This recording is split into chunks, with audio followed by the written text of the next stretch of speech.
Hello, this is PS. There have been a lot of nerfs to the jungle position this patch. All in all, jungling difficulty has gone up, sustain has gone down, and it's harder to level up than before.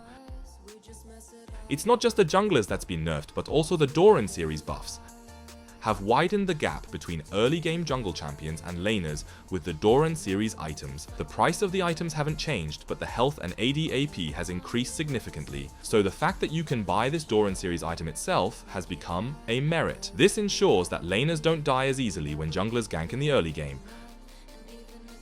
It was a move by Riot to reduce the relative power of the jungle position, but usually when you intentionally increase the value of a specific item like this, either it was part of the intent in any way or not, it's common for other roles to seek after that item.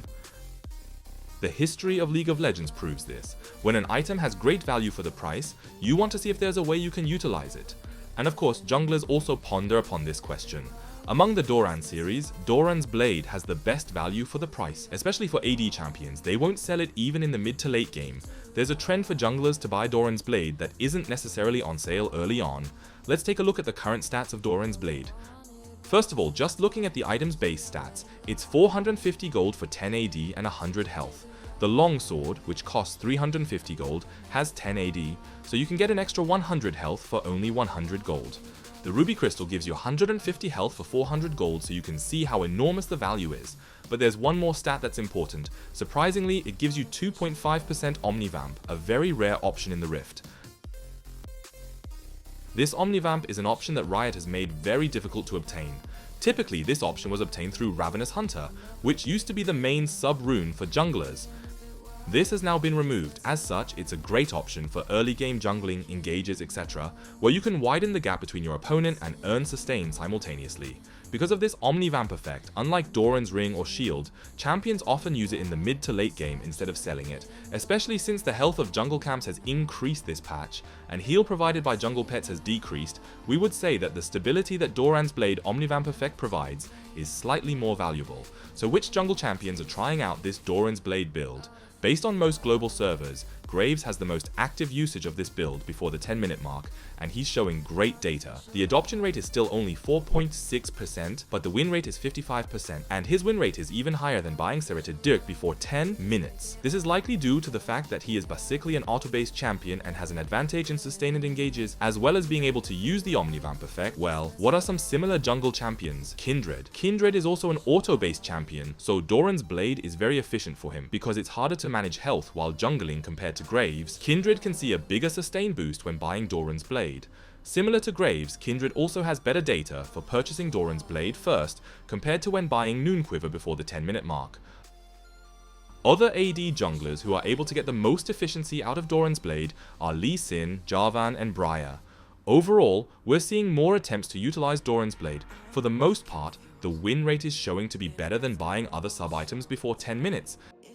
And the effect is more pronounced the higher the percentage of basic attacks. However, this data doesn't mean you should just necessarily buy Doran's Blade. Unlike laners, you have to buy a jungle companion and then buy another Doran series, so the timing of your first core item can be delayed and it can hurt your tempo.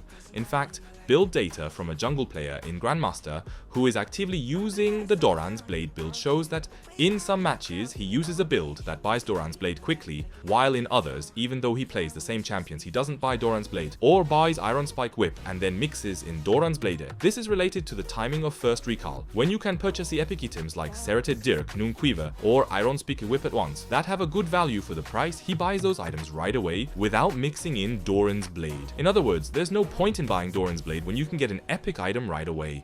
But you usually don't get to buy them at once, and you'll usually be around 950 or 1000 gold when you recall at level 4 after full clearing. So by mixing in Doran's Blade, you use this gold to your utmost advantage. Or you can buy epic items first, and then if it's a match with a lot of early to mid game skirmishes, or if you don't want to be outclassed by enemy jungles in the tug of war, you can mix in Doran's Blade. In short, it's not a mandatory purchase. What I'm saying that it's most efficient to buy it on a case-by-case basis, based on your situation and your gold. So let's take a look at some replays to see how to use this Doran's Blade build and how powerful it is early on.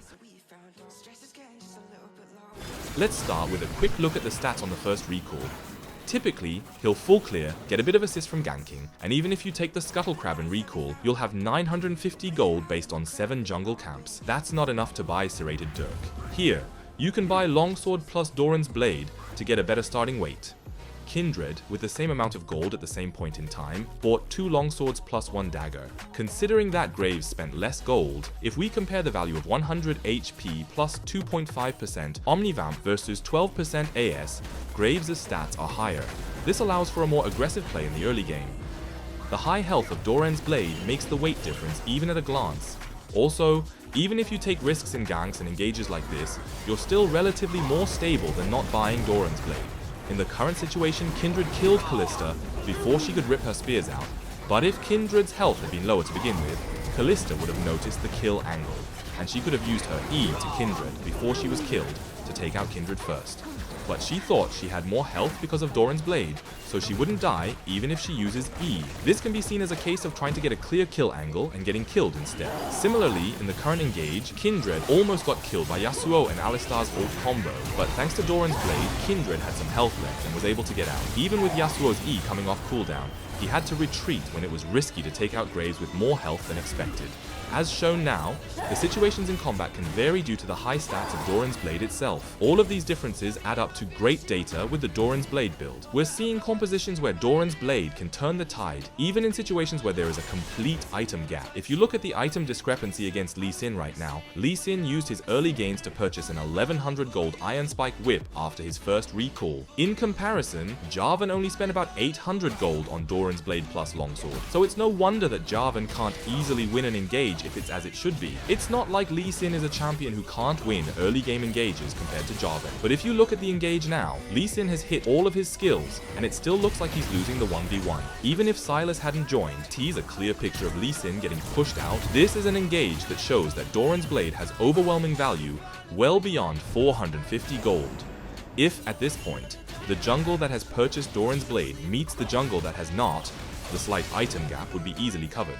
So, after purchasing the Iron Spike whip, if you're left with 500-600 gold, you can buy Doran's Blade right away and still get enough efficiency out of it. The relative stats of Doran's Blade are too high until you reach your first core, and it's a great way to increase your engage sustain, so as long as there are active engages, you'll be able to gain enough out of it.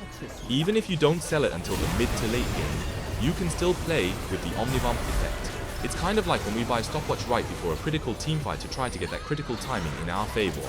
As long as you don't end up purchasing Doran's Blade, and then refuse to gain an advantage via engages, in other words, if you have a clear idea of why you're buying Doran's Blade and can decide from scraping the Jungli to lane intervention, you're going to get a lot more out of it than you put in gold. Doran's Blade is no longer just for laners. It's an item that junglers should definitely consider purchasing as well, so try it out. You can really feel the difference in the early game. Today we took a look at the Doran's Blade build for junglers that emerged early in patch 13.20. We hope you found this video helpful. Thank you.